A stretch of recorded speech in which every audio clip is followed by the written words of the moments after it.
Holy fucking doomsday, Batman! It's gonna be a big one! Hi everybody, my name is Joe and I'm a weapon of mass instruction. It is April 18th, 19th? I can't remember the dates. About 1 in the afternoon almost. And I went to the CVS pharmacy near where I live. Wanted to pick up a notebook and some random shit.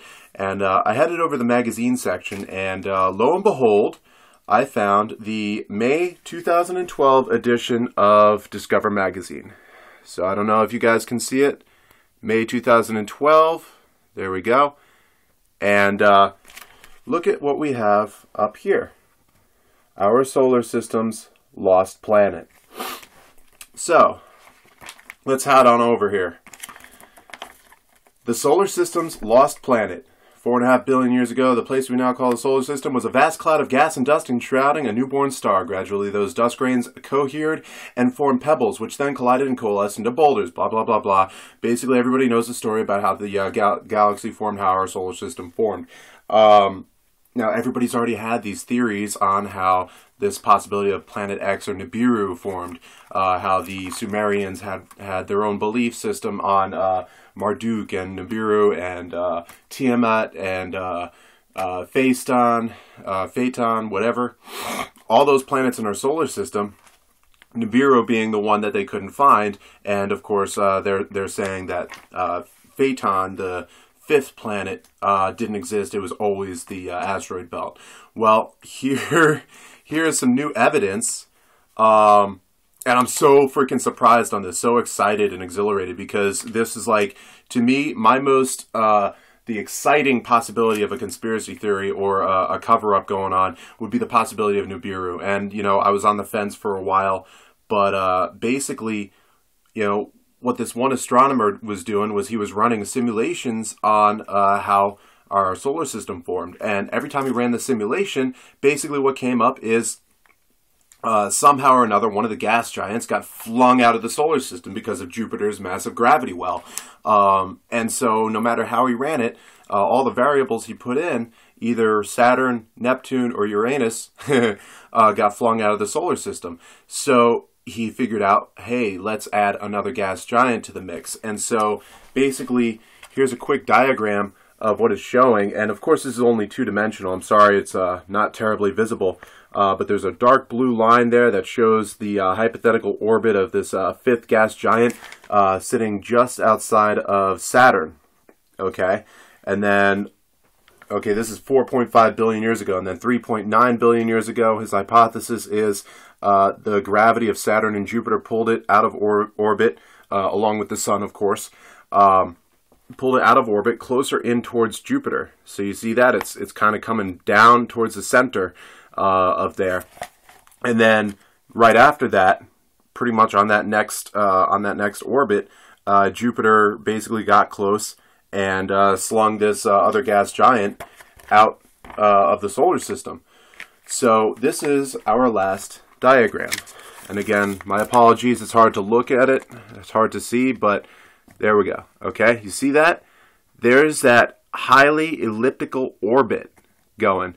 Now, this guy's hypothesis is that afterwards this gas giant became a rogue planet and just straight out into the galaxy. Which, you know what, in all honesty, that's probably the case. But he probably didn't take any other considerations into account. Once it's gone, it's gone. There's a good possibility that depending on the mass of the object, its velocity upon exiting the solar system, there's a good chance that it could have ended up coming back in time and time again on this 3,600 year orbit. So there we go. There we fucking go. And things are coming together even more. You know, you take all of these theories one at a time, whether you believe it or not.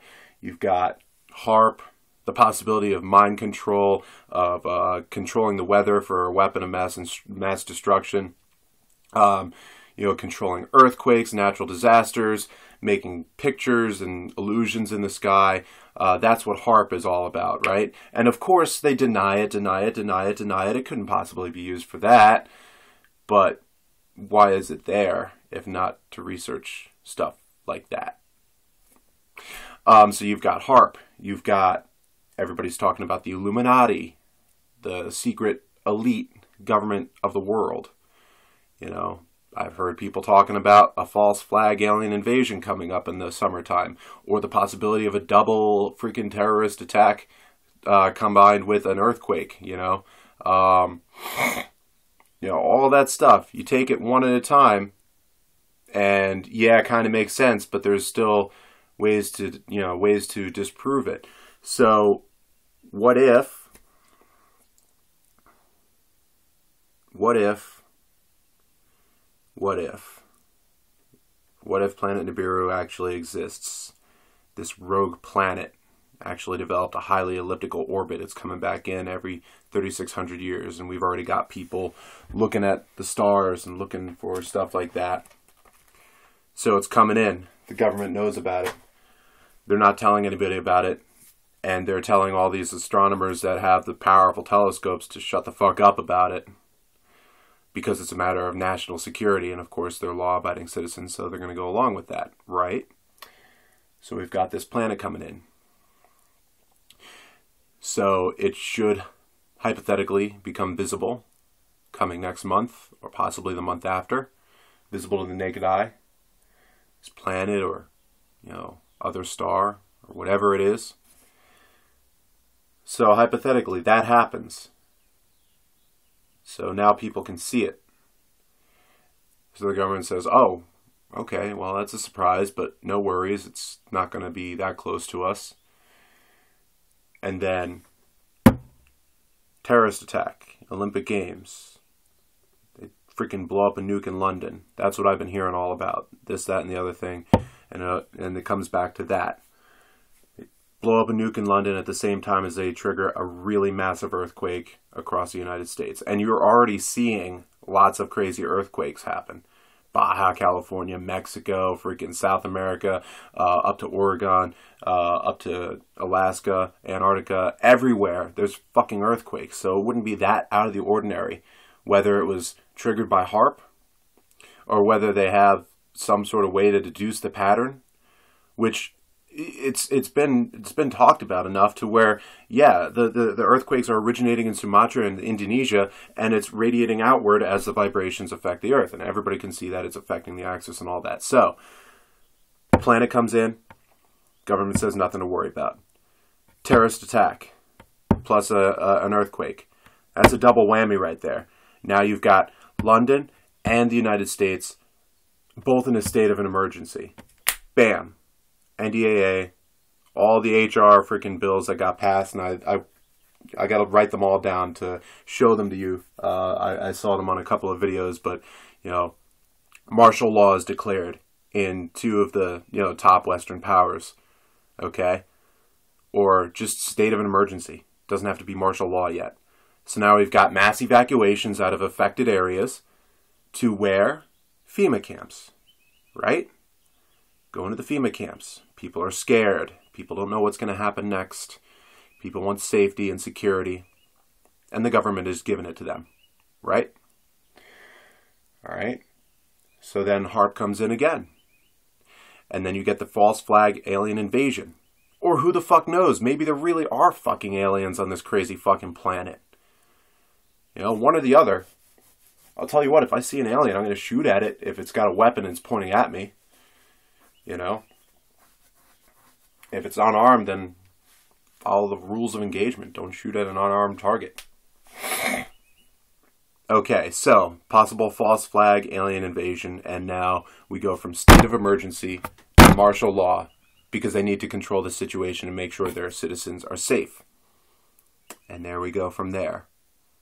There we go, that final last bit of power given from the people to the centralized government. The last transition to a global police state. Big stuff. Big stuff. Part of me still doesn't want to believe all of it. But I've seen and heard about, done research on enough things that put them all together, and you got yourself biggest fucking conspiracy in the world. I would say since the, publishing of the Bible, but probably some far-right Christian terrorist is going to bomb my house now.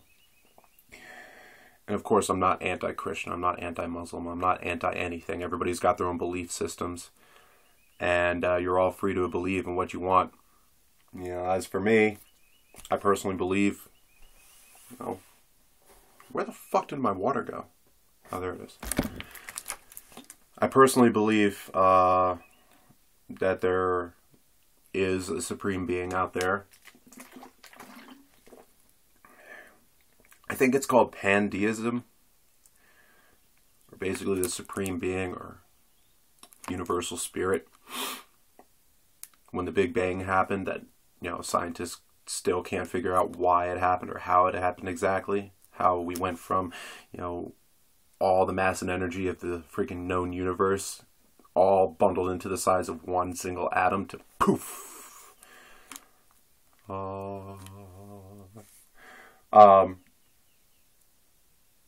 I think that was this supreme being, galactic spirit, universal spirit, whatever you want to call it, became the universe.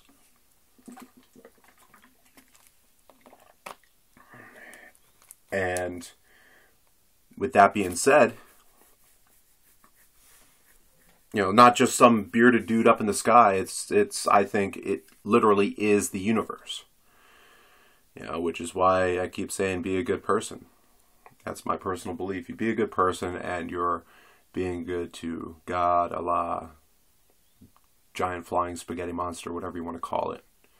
Thetans? Is that what they are? Fucking whack jobs. I'm kidding. You know what I'm saying. Okay, I diverged from the topic of the moment, but you know what, that actually does tie in. Because I'm not trying to sell you on any sort of belief system. I have my own personal beliefs. I respect the fact that, most people out there believe in something of their own. And, if you can't take a joke like, be talking about the Bible as if it was a conspiracy, well, who am I to say that that's not right? It could just be that we haven't even discovered the true religion, quote unquote. And all of the world's religions thus far are all parts of it. A little bit here, a little bit there. You combine the buffet and you get, a 5-course dinner. So, what I'm trying to say is not to scare you. I'm not trying to be a fearmonger here. But the puzzle pieces are clicking into place. They're clicking into place. And it's pointing in a couple of directions, all parallel to each other. And it's still too soon to say exactly how things are going to happen.